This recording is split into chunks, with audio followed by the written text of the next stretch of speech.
Corona संकट के कारण देशव्यापी लॉकडाउन का चौथा और संभवतः अंतिम चरण शुरू हो गया है। हालांकि इस चरण में कई तरह की छूट की घोषणा की गई है, लेकिन अब तक प्रवासी मजदूरों की सुरक्षित घर वापसी यानी सेफ रिवर्स माइग्रेशन के लिए किसी ठोस उपाय का ऐलान नहीं किया गया है। रोजी रोटी की तलाश में अपनी माटी से सैकड़ों किलोमीटर दूर जाने वाले ये मजदूर आज भी उतने ही परेशान हैं और घर लौटने की जद्दोजहद में लगे हुए हैं। पिछले 18 दिन से उन्हें घर पहुंचाने के लिए राज्य सरकारें लगी हुई हैं और अब तक करीब 7 लाख प्रवासी मजदूरों को उनके घर तक पहुंचाया भी गया है, लेकिन फिर भी लाखों लोग बाल बच्चों के साथ पैदल या दूसरे किसी साधन की मदद से घरों की ओर लौट रहे हैं। ये बेहद चिंतनीय है और कई राज्य सरकारों ने तो ऐसे प्रवासियों की राज्य में एंट्री ही बैन कर दी है, जिससे समस्या गंभीर होती जा रही है। कई जगहों पर मजदूरों ने जाम लगाया है और विरोध प्रदर्शन किए हैं। हरियाणा, तमिलनाडु, मध्य प्रदेश, उत्तर प्रदेश, गुजरात जैसे राज्यों में घर लौटने की जिद पर अड़े प्रवासी मजदूरों को पुलिस पीट रही है या गिरफ्तार कर रही है। परेशान हाल प्रवासी मजदूरों के साथ ऐसा व्यवहार अमानवीय है और सरकारों को इस पर सोचना चाहिए। रिवर्स माइग्रेशन के चैलेंज से निपटने के लिए एक ठोस और समन्वित रणनीति की जरूरत है, जैसा कि झारखंड सरकार ने अपनाया है। केंद्रीय गृह मंत्रालय ने दूसरे राज्यों को भी झारखंड सरकार द्वारा उठाए गए कदम का अनुसरण करने की सलाह दी है। क्या है झारखंड सरकार की रणनीति और इसके आगे और क्या किया जा सकता है, इस पर प्रकाश डालती आजाद सिपाही ब्यूरो की खास रिपोर्ट। नमस्कार, आजाद सिपाही में आपका स्वागत है। मैं हूं राकेश सिंह। 2 दिन पहले शनिवार 16 मई को उत्तर प्रदेश के औरिया में भीषण सड़क हादसे में घर लौट रहे 25 प्रवासी मजदूरों की मौत हो गई। उससे पहले महाराष्ट्र के औरंगाबाद में घर लौट रहे 16 मजदूर मालगाड़ी से कटकर मर गए।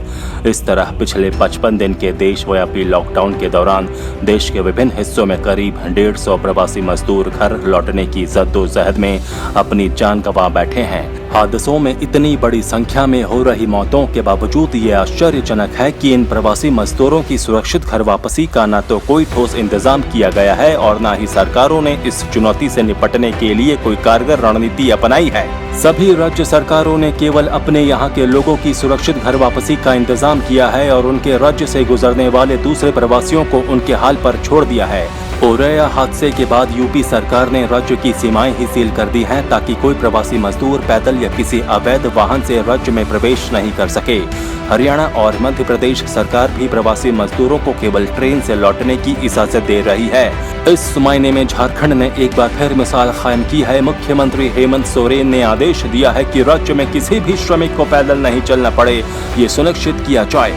उन्होंने साफ किया है कि मजदूर चाहे किसी भी राज्य के हों, उन्हें वाहनों से उस राज्य की सीमा तक पहुंचाने की पक्की व्यवस्था की जाए। झारखंड सरकार के इस फैसले के बाद केंद्रीय गृह मंत्रालय ने सभी राज्यों को ऐसा ही करने की सलाह दी है, लेकिन इसके बावजूद आज भी लाखों प्रवासी श्रमिक सड़कों पर हैं। वे पैदल या दूसरे किसी साधन के जरिए अपने घर लौटना चाहते हैं। इस जद्दोजहद में राज्य की सीमाएं सील कर दिए जाने के कारण उपद्रव भी हुए हैं। हरियाणा, उत्तर प्रदेश और गुजरात जैसे राज्यों में घर लौटने की जिद पर अड़े प्रवासी मजदूरों पर पुलिस ने लाठियां भी चटकाई हैं। ये सब बेहद दुखद है, क्योंकि परेशान हाल मजदूरों पर इस तरह की कार्रवाई से हर हाल में बचना चाहिए। ऐसा नहीं है कि सरकारों ने प्रवासी मजदूरों की सुरक्षित घर वापसी का इंतजाम नहीं किया है। पिछले 18 दिन से देश के विभिन्न हिस्सों से श्रमिक स्पेशल ट्रेनें चलाई जा रही हैं और करीब 7 लाख प्रवासी मजदूरों को उनके घरों तक पहुंचाया भी गया है, लेकिन ये पर्याप्त नहीं साबित हो रहा है। केवल ट्रेन के भरोसे सभी प्रवासी मजदूरों की घर वापसी की कल्पना भी बेमानी है। अब समय आ गया है जब राज्य सरकारों को इस उपाय पर विचार करना ही होगा। प्रवासी मजदूर हमारी अर्थव्यवस्था के पहिए को घुमाते हैं। कोरोना संकट के इस दौर में उनके साथ खड़े होने और उनके दुख दर्द को बांटने की जरूरत है, न कि बल प्रयोग कर उन्हें रोकने की। राज्य सरकारों को ये भी सोचना होगा कि आज यदि वे प्रवासी मजदूरों को उपेक्षित छोड़ देंगे तो आने वाले कल में ये प्रवासी उनके राज्य में किसी भी कीमत पर आने के लिए तैयार नहीं होंगे और तब उनकी अर्थव्यवस्था की गाड़ी कैसे चलेगी। प्रवासी मजदूरों की सुरक्षित घर वापसी को सुनिश्चित करना राज्य सरकारों की जिम्मेदारी भी है और कर्तव्य भी।